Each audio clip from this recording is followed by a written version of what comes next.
Hoje em Brasília, Lula confirmou que vai vetar o projeto de lei da dosimetria aprovado ontem pelo Senado.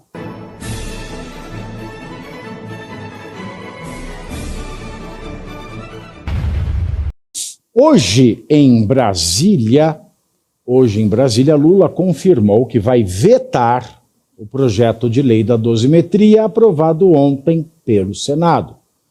Lula afirmou que não houve acordo com o governo para que o projeto fosse aprovado e garantiu, com todo o respeito que eu tenho ao Congresso Nacional, na hora de chegar à minha mesa, eu vetarei.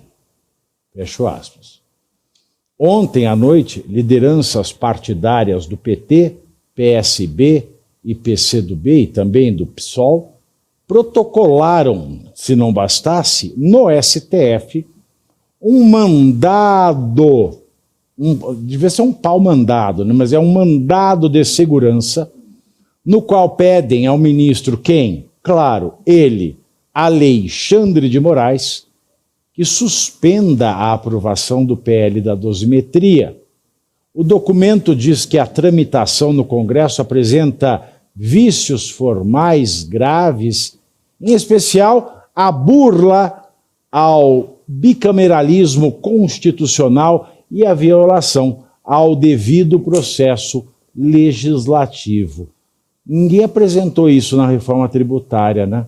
Não. É muito interessante, né, Cláudio Caivano? O projeto já é uma merda, esse projeto da dosimetria é uma bosta, não serve para porcaria nenhuma, esta é que é a grande verdade, porque vai ser vetado pelo Lula, como ele prometeu, aí vai o quê? Em fevereiro, depois do Carnaval, e se o Carnaval for no meio para o final, vai em março para o Congresso analisar se derruba o veto ou não. Se derrubar o veto em março, vai ser publicado.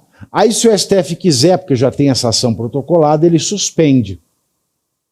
Mas se ele não suspender e o projeto, de fato, se tornar uma lei com eficácia normativa, caberá ao STF decidir sobre caso a caso qual vai ser a pena aplicada diante da nova lei de dosimetria penal.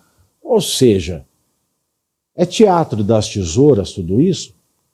Eu não sei se é bem teatro das tesouras, mas é todo um teatro. A gente mostrou aqui, fizemos contas, apresentamos as contas, demonstramos que era mentiroso o que estava saindo na mídia, mas enfim, nada disso adiantou.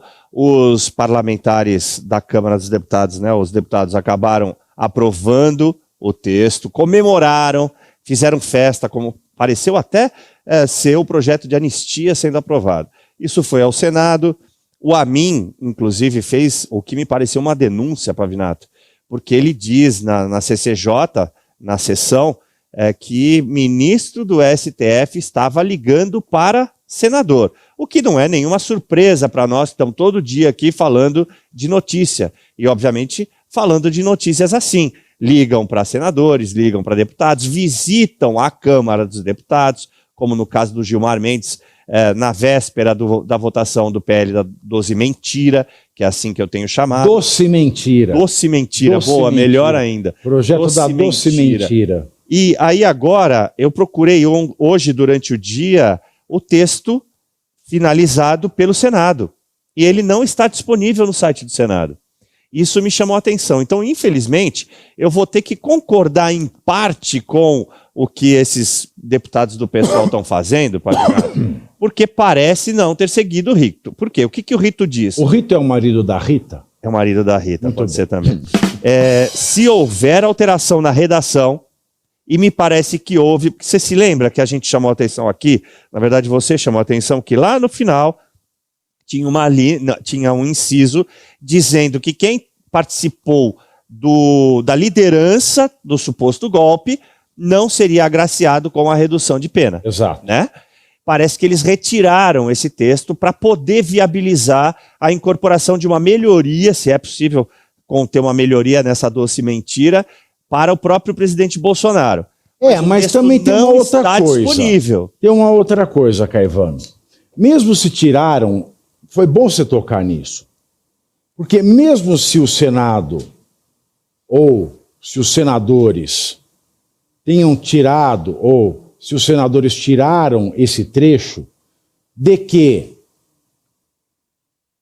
não se aplicam as benesses às lideranças e aos financiadores, a benesse maior desse texto é o abatimento de 1/3 a 2/3 àqueles que cometeram o crime em multidão.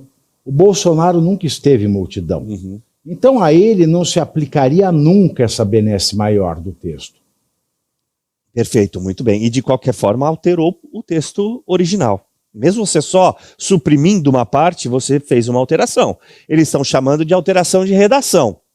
Eu posso não concordar, tenho todo o direito a isso, toda a liberdade. E a gente não conhece. A gente não conhece o texto, não estamos vendo o final. Então, aqui é apenas opinativo. Agora, no que diz o regimento da casa, é que se houver alteração de mérito, e aí, do jeito que você colocou, do jeito que a gente está avaliando, se for verdade, houve uma alteração de mérito. Alterou a finalidade do caso para aplicação da benesse. Pois bem, além de tudo isso, o AMIN incluiu, através de uma emenda que, se eu não estiver enganado, é do Sérgio Moro, que essa lei só se aplicaria aos envolvidos do 8 de janeiro. Portanto, mais uma alteração, que eles estão chamando de alteração de redação, e que, para mim, novamente, inclui mérito na questão. Mas tudo bem, vamos deixar isso de lado e vamos passar para o que eu quero dizer aqui. Não encontramos o texto. O problema é que não veio o Espiridião a mim. Nem a mim. Também. Gostou, hein, Rob? E hoje ele é o provecto, né? Nada. Hoje ele e o Otto Alencar são os senadores provectos. São os que estão há mais tempo e são os mais velhos, né? Ele está com 78 anos. E foi o relator dessa causa. Mas você sabe que das manifestações da anistia, lá no carro alegórico que tinha lá o pessoal falando, o Espiridião veio a mim. Foi a você, foi conversar com você. Pois bem, ele tinha dito que ele tentaria passar um substitutivo para apresentar anistia. E aí reclamou das pressões que sofreu, não só ele, mas outros senadores. Então, de qualquer ângulo que a gente avalie isso aqui, Pavinato, vai ficar incompleto, porque eu não vi o texto, não consegui achar o texto, e acho interessante que somente esses deputados do PSOL tenham visto o texto, encontrado lá algo incoerente, a ponto de garantir que um mandado de segurança seja a norma correta aplicável ao caso, ou seja, algo que é um direito líquido e certo. Não me parece viável. E, de novo, né? Para o Alexandre de Moraes, ele é prevento nesse caso por quê? Porque ele julga as pessoas. Tem alguma coisa de muito estranha que não está certa aí. Ô, Alemão, quem que é Dorgival? Estão aqui no chat, falam assim, pergunta para o Alemão quem é Dorgival. Quem é Dorgival, Alemão? Quem é? Não sei. Não é Dorgival, é Durval o nome dele. Estão falando aqui, fala para o Alemão, pergunta para o Alemão quem é Dorgival. Dorgival Dantas. Quem é Dorgival Dantas? É um cantor, diz o Alemão. É um cantor brasileiro que... Não é o Zezé Dorgival. O nome do Zezé é Mirosmar, o orelhudo. Do Dorgival, não sei quem é. Quem é o retardado que está perguntando aqui no chat também? Vai pro inferno você. Fernando Holliday. Bom, uma coisa que eu percebi analisando todo esse trâmite do PL da... Não gosto de falar PL da dosimetria, porque na verdade é uma PL de redução das penas, né? Mas enfim, esse PL foi que... É uma PL de dar pena, vamos falar assim, é uma PL de dar pena.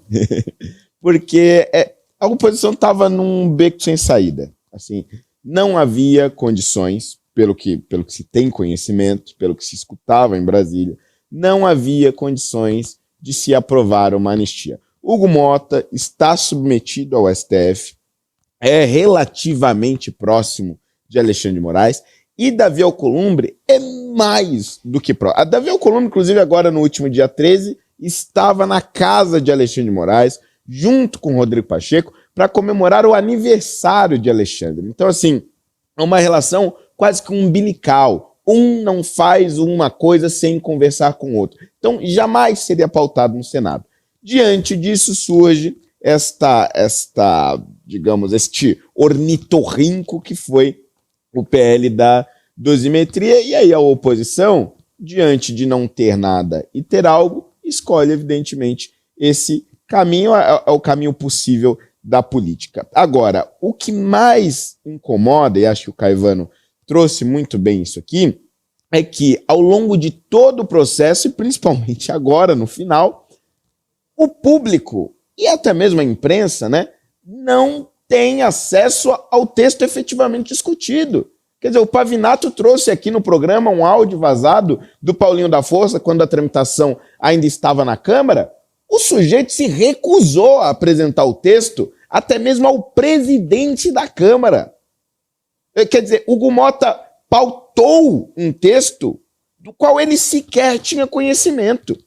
O Sóstenes acabou tendo ali acesso ao texto como único parlamentar, além do próprio Paulinho da Força. E Paulinho admitia que necessitava de uma autorização para isso, ao mesmo tempo que se gabava da sua também íntima relação com o Supremo Tribunal Federal.